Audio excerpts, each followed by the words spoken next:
Namaste. Welcome, everyone. Thank you all so much for being here today.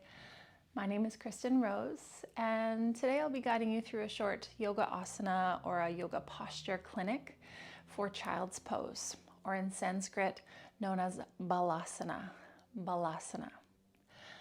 For today, I'll be offering room for variations or modifications so that you can really settle into the full expression of this pose that supports you and your body best. So for today, you can reach for a yoga mat. If you have any sensitivities, previous injuries, or any contraindications with the knees, taking a second mat on top of your first mat can help provide a little bit of extra cushion, a little bit of extra support. As well, you can also reach for a blanket, a pillow, and perhaps a block for today. I also have with me a bolster. Now, of course, these are all just optional. I'll be giving lots of room for variation, so you're just welcome to be in the experience, to try out some different things and really find what feels best for you and your body. This posture really has so many wonderful therapeutic benefits. As a hip opener, diving into that flexion and external rotation in the hip joints really helps to open up and to release tension from this region of the body, as well as elongating and bringing flexion into the spine. So really lengthening through the spine. You can also find a nice deep stretch for the tops of the feet. And this posture also really has a really deeply soothing and calming effect for the mind and the nervous system. So when you are ready, let's come to a comfortable tabletop position. As you come to table or all fours position, listen to your knees. This might be a wonderful time to bring in a blanket. For me, I like to accordion style fold a blanket to a height of your choice, and you can take that just under the knees. And then from table, you might feel called to bring in a little bit of intuitive movement to begin. For example, you might circle at the hips a couple of times, just gently moving in one direction. Little circles or big circles. Then when you feel that natural impulse start to move in the opposite direction, there's no rush.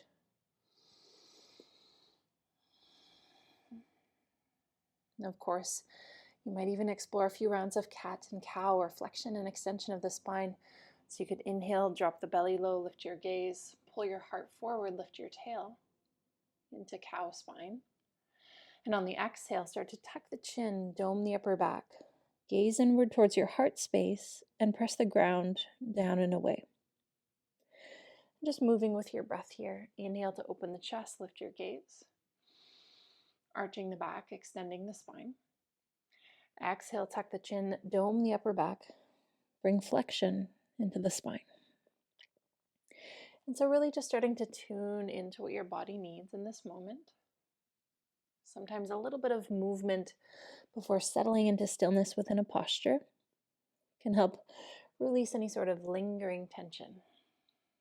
So this is all optional. You might even find some little side bends. You are always welcome to release a moan, a groan, or a yawn. Find your center, long neutral spine. Untuck the toes. Bring the big toes together. An option for child's pose, yogi's choice. You can take the knees together or the knees wide apart, maybe mat width. Wherever you decide, begin to drop your sitting bones down towards your heels.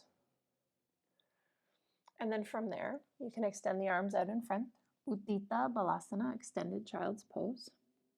And you can rest your forehead down to the earth, a pillow, or even a block. Ensure that the head and the neck feels supported here. And now, with the toes untucked, we bring extension into the ankles. If that doesn't feel good, you might explore what it feels like to tuck the toes. So bring flexion into all 10 toes, and then drop your sitting bones down towards your heels. This variation really introduces a nice toe stretch, stretching out through the soles of the feet.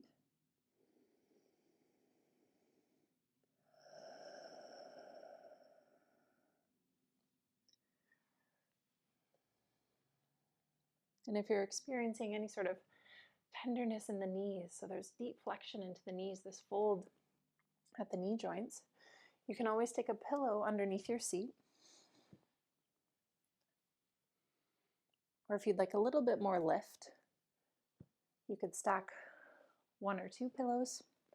If you have a bolster, this is my favorite option. You can take a bolster underneath your seat.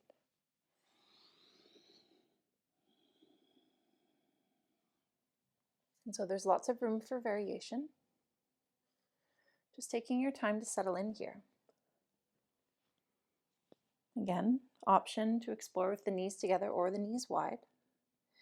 If you bring the knees together, the low belly can rest on top of your thighs. And deep breaths here can really help to bring a nice gentle massage for the low belly and the digestive organs. You can find a more restorative variation of this posture. Instead of having the arms extended out in front, you can swim the arms around down by your sides.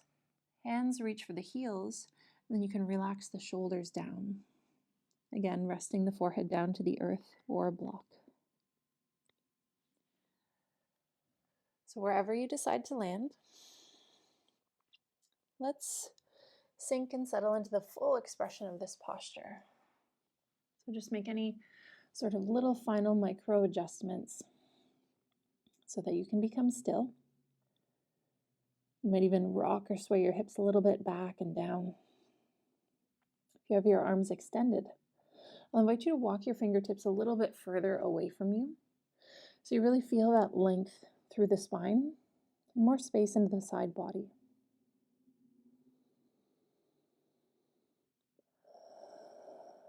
Allow the head and the neck to rest heavy,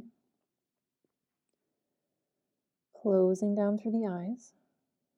Relax the lower jaw. You might even enjoy sort of rocking the head from side to side. Nice little massage for the mind's eye center, the third eye. And then settle into stillness.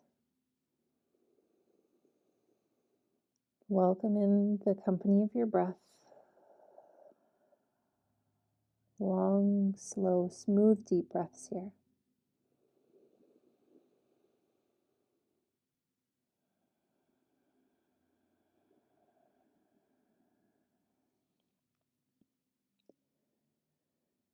You might feel called to weave in a few rounds of Dirga Pranayam, the full yogic 3-part breath.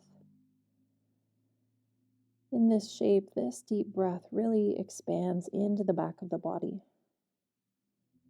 So you might imagine breathing down into the low back, and then up into the mid back, and finally the upper back. Exhale through the mouth. Just a few rounds at your own pace here.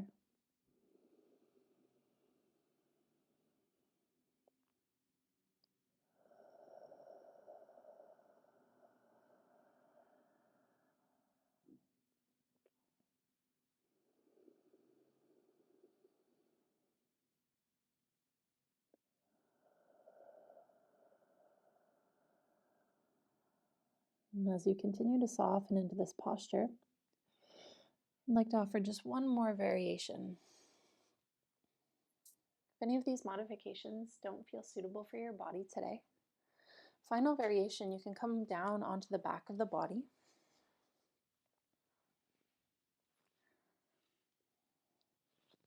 Hug the knees into the chest. And then just take the knees wide, as if you were preparing for Ananda Balasana, happy baby pose. So this can be a wonderful alternative to Balasana, child's pose, where you still get that flexion in the hips and the external rotation by taking the knees wide.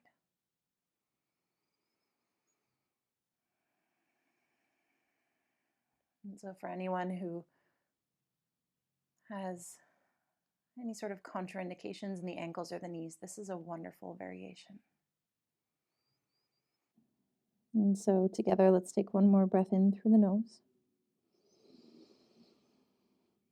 Exhale through the mouth. And slowly start to press yourself back up to table. You might find your own prana response. So just notice what your body needs or what it craves after Balasana. Perhaps a few rounds of cat and cow. Or again, maybe some side bends or some little hip circles. Until you feel complete in this experience. I'd love to thank you all so much for being here today, for exploring Child's Pose with me. And if you have any questions or comments, you can leave them down below. As well, you might take this time now to come to your journal or your manual and take some notes. You might reflect upon what resonated with you, or what alignment cues or what variations really feel supportive for you and your body, so that you can introduce those into your own personal practice. Again, my name is Kristyn Rose. I'm so honored to be your guide, and I look forward to seeing you in the next practice. Have a beautiful day. Namaste.